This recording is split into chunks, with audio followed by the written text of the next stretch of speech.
What's up, YouTube? Welcome to Upside DIY. So I've been soaking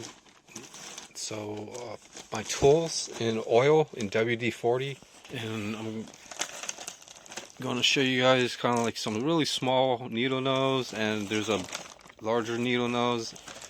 I just spray it with WD-40, and then I'm going to start cleaning off a bunch of my hand tools. I kind of could have gotten like a cookie tray, and just a lot of the pliers and everything. I just spray it with WD-40 and let it soak in, and then I'm going to wipe all these tools off. And I've got 1 and 2, pretty much 3, and then there's a couple more containers.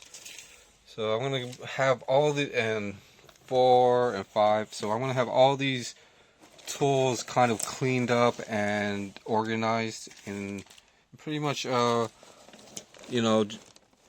all my sockets. And most of these tools that are out are going to have to get me through future repairs from here to the next time. Oh, I wanted to show you guys some stuff. I used a screwdriver and a pick. I was actually able to fix this flashlight. The connector in there was wiggled loose from screwing in the battery, and then the battery pushed it to one side, and yeah, it stopped working. But now I use both hands and use the pick. So I use the pick underneath the connector and the screwdriver to straighten it out. And I also use like a liquid nail, the glue that I've been using, and I smeared it around in the connector so that it doesn't move. So I've been using some of this construction glue basically. And then I fixed that, and then I fixed the Walkman. I have little small rubber bands, but I was able to unscrew 2 screws, and there's 1 screw in there, a ribbon. This Walkman brought back so many memories. I hooked it up to headphones. The only thing is it doesn't work that good anymore, but there's something wrong with the volume or the headphones, but it still plays.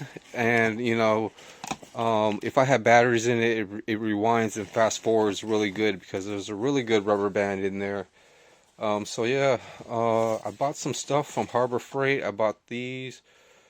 I spent $20, and I got a flashlight, I got duct tape, I got large vinyl gloves, and a 70-foot camouflage rope. I got 5 items, and each thing, it was a 30% off sale, so each item cost only $4.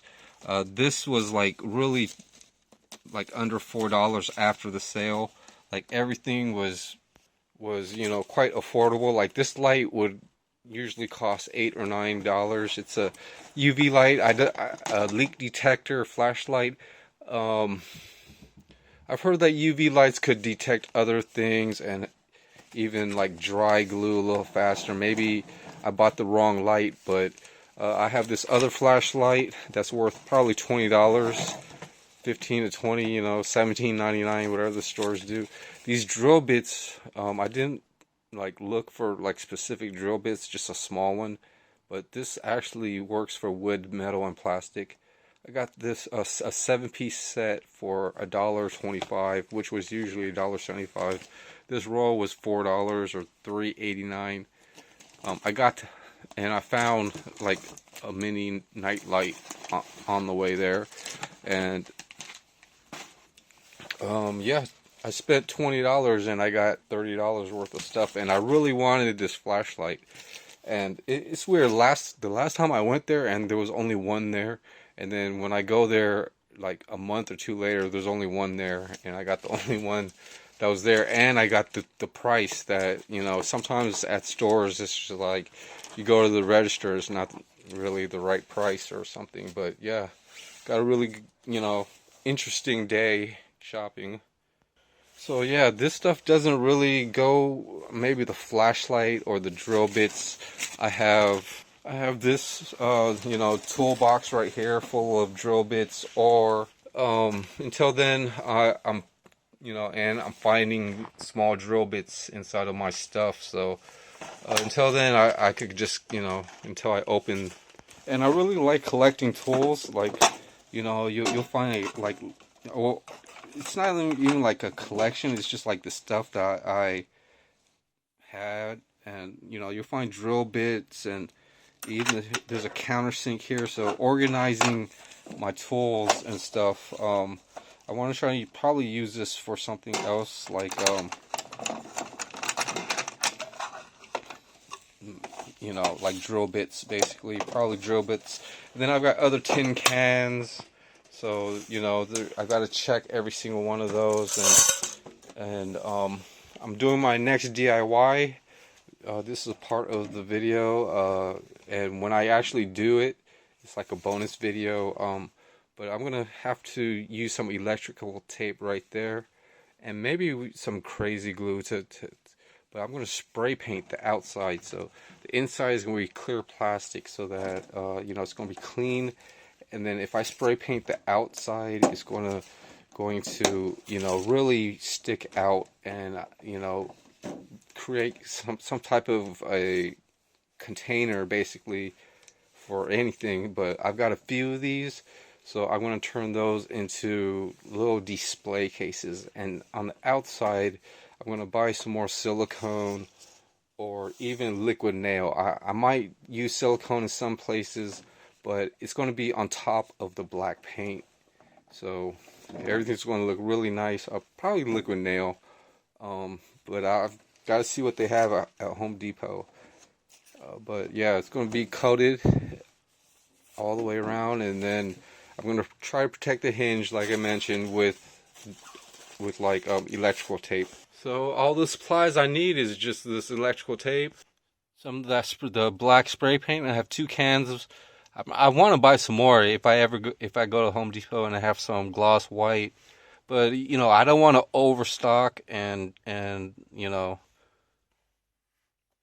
I kind of like to use everything that I have, but sometimes, you know, during you know, certain times you just want to have it all and stuff, but you gotta, you know, figure out how much the amount of work you're gonna really put in and finish, and pretty much have just enough.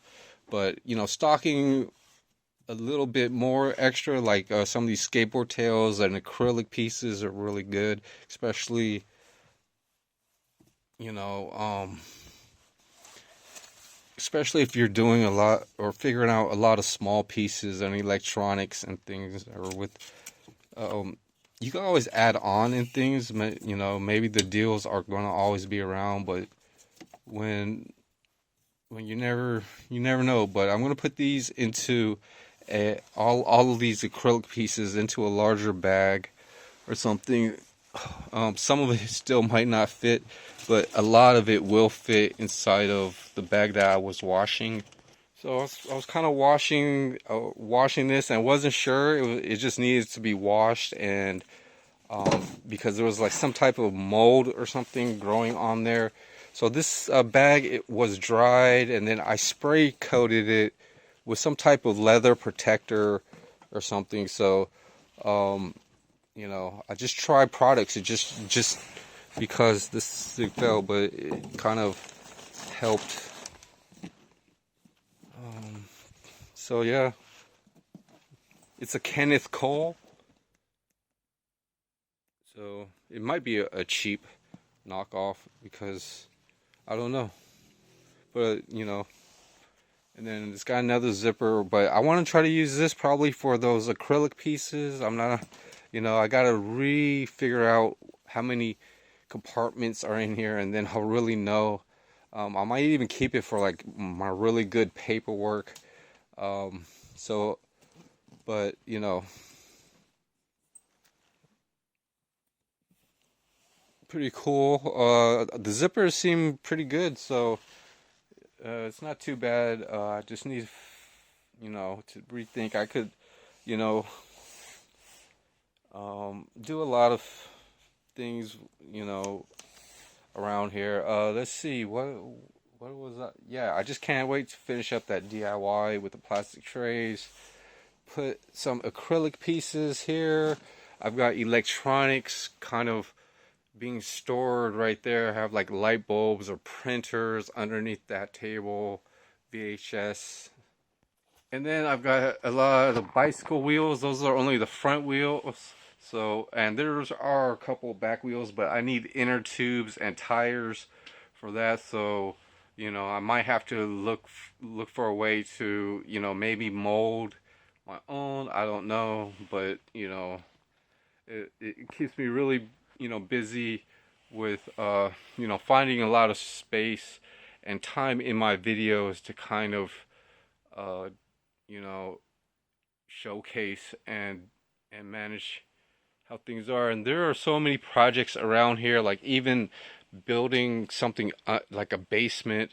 And I kind of want to put the staircase like right over this pile, and then it's going to make an L and things. So, but until then, I just kind of do what's easy at the moment. If and there are some the most complicated thing is like having a bag ready with these tools. So, sometimes when I'm trying to take it easy and, figure out the next video, I do find the next video, and then I actually should be working on, just keeping these things kind of clear and available. So, and having a work area or a work table would actually, provide that type of. So I keep mentioning that. So, and there are different types of work tables. So I got to figure out, where exactly, I can spend my time finishing. And there's computers and bicycles. One's outdoor, one's indoor, and there's just more of the in-between stuff, air compressor, and and finding clearing up space like those just stuff, furniture that I wanted, shelves, and and stuff that recycle. You want to try to make template. I'm trying to figure out like finishing up other jobs basically. So I made these two pieces to help me. So this is going to be turned this side, and then it's going to help me make a pretty much print of this sluice. So you see how I cut that so that it could reach further in, so I can make a tracing of that curve on the pan. So I'm going to have that covered or looked at, and then I'm going to cut it out and then match it with this piece, kind of etch it. I got to strain out this, so having kind of like a good idea like that, and then I could get all the right tools like this. I'm pushing in little parts, and then I've got to cut a little bit of the top of that, just because it's I'm supposed to, and it's going to help support this when I fold it. But I need to straighten this stuff out and get it ready for painting, and then I could finish up the assembly. And then I've got to make a mold for whatever is here for this line, and I could kind of trace that here, and I'm probably going to cut a little bit off to to avoid hitting this. So it's going to rest on top of that, and then go down, and that's where I'm going to be able to rivet the rest of this pan, so sluice pan. So I guess I'll see you guys on the next Upside DIY, and have a good day.